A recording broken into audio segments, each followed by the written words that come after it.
Okay, you ready? Yep. Oh. Ooh, I got a 15. I don't know, I have to reroll, mine fell off the table. Ah! That's a 13. Well, I guess it's my turn. Welcome to the Click Clack Shack. Today we're talking about best and worst cantrips.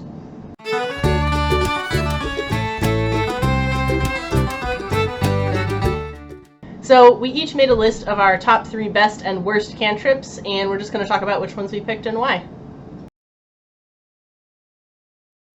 Okay, so we're going to roll to see who says their list first.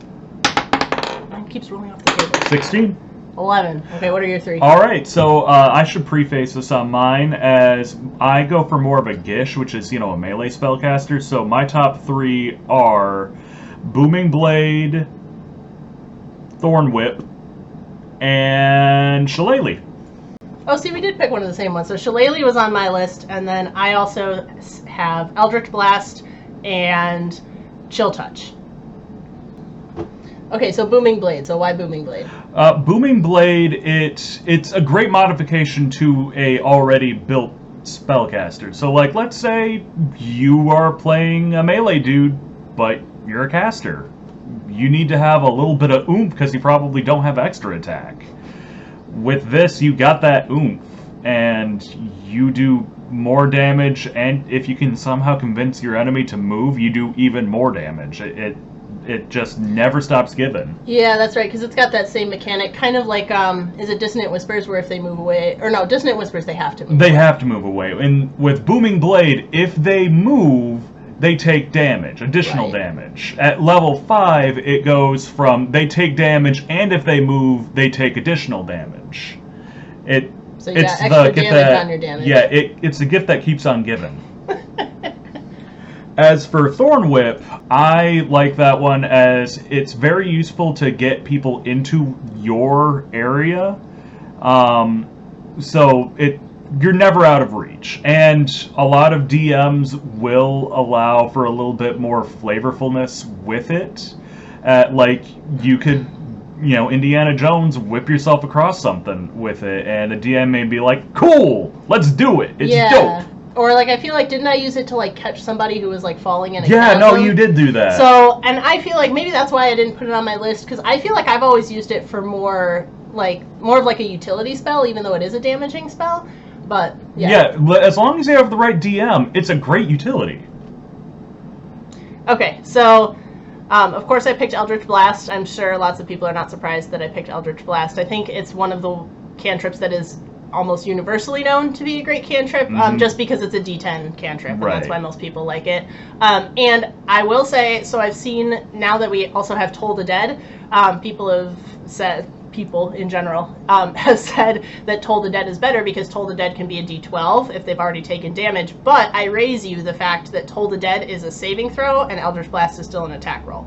So I think Eldritch Blast is still a little bit better for that reason, and the fact that you get multiple beams. So unlike other cantrips where you just get like additional damage that all is lumped together, Eldritch Blast you can make multiple beams, so you can have those beams target different creatures, or if you miss one of them you still have additional beams at higher levels, so it's not like if you miss you just do no damage, which is something that happens with a lot of other cantrips. And on top of that, it could be modified by a lot of things from Warlock, which it's not because of just fuckery that you could do with putting together builds. You can get Eldritch Blast and not be a Warlock. But now, because of the new feat from Tasha's Cauldron of Everything, the Eldritch Master feat, you can actually get those feats, the invocations that modify Eldritch Blast. So it made it to much more viable to what can be played all across the board. So it's actually a better cantrip now more than ever because of Tasha's. Mm-hmm. And then the other cantrip that I picked was Chill Touch. And my reasoning for this, I will preface this by saying that my reasoning for this includes spoilers for the last episode of Campaign 1 from Not Another D&D Podcast. So if you don't want those spoilers, skip ahead a little bit. But in that podcast, their druid took Chill Touch for the final boss fight, not for the damage, but because of the fact that if you hit with Chill Touch, they can't heal. So their druid used that spell in the final boss fight just to prevent the boss from healing, which basically wrecked the boss fight because, being able to heal a huge portion of its health was something that their DM had built in to that boss fight to make it challenging, and just with one little cantrip, their druid like a cantrip that would normally not be on anyone's radars. I feel. Yeah, which normally, like, if you had asked me for my top cantrips before we listened to Not Another D&D podcast, I would not have included Chill Touch. But just seeing the genius of that, just like what a little cantrip, completely wrecked the DM's plans for the boss. Alanis, she's a cleric by nature. You mean Theala? Theala, thank you. But yeah, she's a cleric by nature, so she has the healing. Yeah, but their druid predicted that and was like, she's probably going to try and heal herself, so I'm going to make sure that doesn't happen. So that was amazing. So that's why I put Chill Touch on my list. And then we agreed on Shillelagh. So why is Shillelagh so great? So Shillelagh to me is very good because it makes it so that if you intend on being a melee caster, you don't have to put any stats in strength or dex. You just say screw it and put it in wisdom, or if you do some other fuckery, because that's what I do, charisma with a warlock, you basically don't need to worry about pumping strength or dex. Ever. Yeah, that's what I was thinking too. I mean, because I play a lot of casters and also because I just don't like melee, I generally dump strength. So that makes my casters pretty useless, except for Shillelagh, because it allows you to use your casting modifier to do damage, even if you're doing damage with a weapon instead of a spell. Okay, and then you had an honorable mention. Yeah, I do. This one is near and dear to my heart in the sense of it has so much possible flavor, but it's really not the most useful, and that is infestation. Like, you throw bugs. You throw bugs, dude. Yeah, I thought about infestation too, just because I feel like I've seen that used like really well for flavor. Like, it doesn't do as much damage as some other cantrips, but it's just really funny. Moving to a random spot, it's not that useful. It can come into play if you're playing in an area where if you move 5 feet to the left, you're dead from falling damage, but I mean, like it has opportunities for you to get like environmental kills. Essentially. Yeah, and it's funny.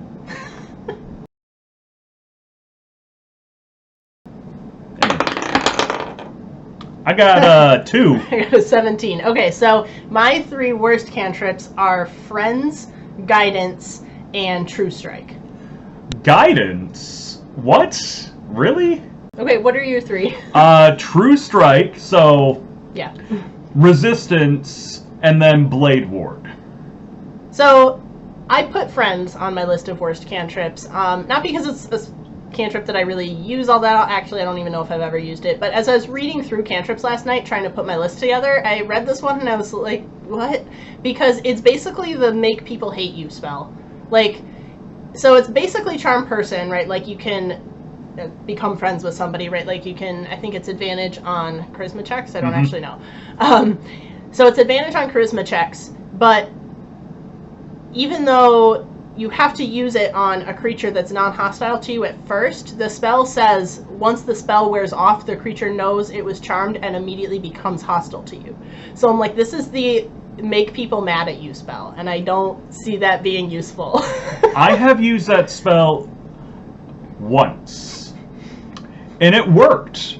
It worked really well. It was an interrogation, but that after that minute, it's useless. After that minute, then it's like you're in a. It's not even. It's less than useless. You end up in a worse situation than you were before, because somebody who wasn't mad at you before is now mad at you. Like I think it was I cast Friends on like a guard or something, and like we had him in a back corner, and I was just talking real condescendingly. I was like this goblin at the time, and just how you doing, friend? And I got all the information I needed, and then he stabbed me. Yeah, like, okay, so, like, why is the spell even called Friends? This is, like, the opposite of Friends. This is, they're nice to you for a minute, but then they literally stab you in the back. That's not what Friends do. Okay, so Blade Ward. So, yeah, Blade Ward is useless because, to me, it, like, just getting resistance to bludgeoning, piercing, and slashing damage just as an action on someone else, it doesn't really come up that often that you'll actually need that resistance, and you could just not worry about it that much. Well, I was going to say, I feel like that comes from a difference in our play styles, because you build super tanky boys. All of your boys are super tanky. I have made a wizard that had more AC than the fighter, and more HP, and did more melee damage. I made a better fighter out of a wizard than a fighter made a fighter. Yeah, and see, that's why you don't need Blade Ward, because you build all your boys tanky. But most people who make their spellcasters, like, squishy, I make shit brick houses. Although I can't say that I've ever really used Blade Ward either. Like, it's not one that you want to make room for on your spell list. Okay, so I had Guidance on my list, and you had Resistance, and I think those are really similar cantrips. So Guidance, you add a d4 to ability checks, and Resistance, you add a d4 to saving throws. Right. Whereas with Resistance, it doesn't come up into play often.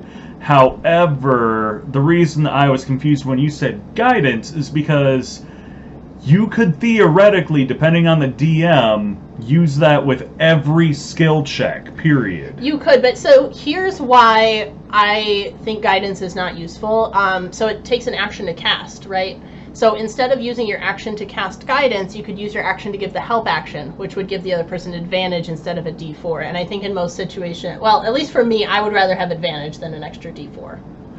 You could do both.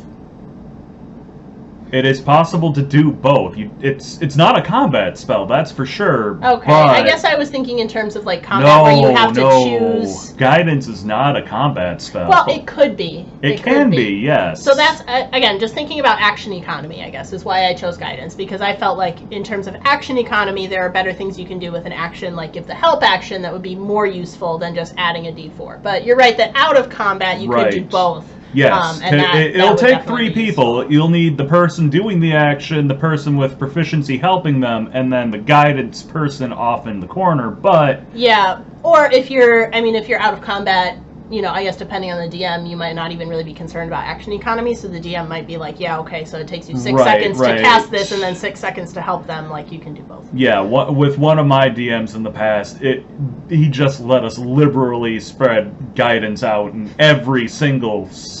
everything. Every single situation. Every situation. So, Resistance. Oh, Resistance. Yeah, it's still not good.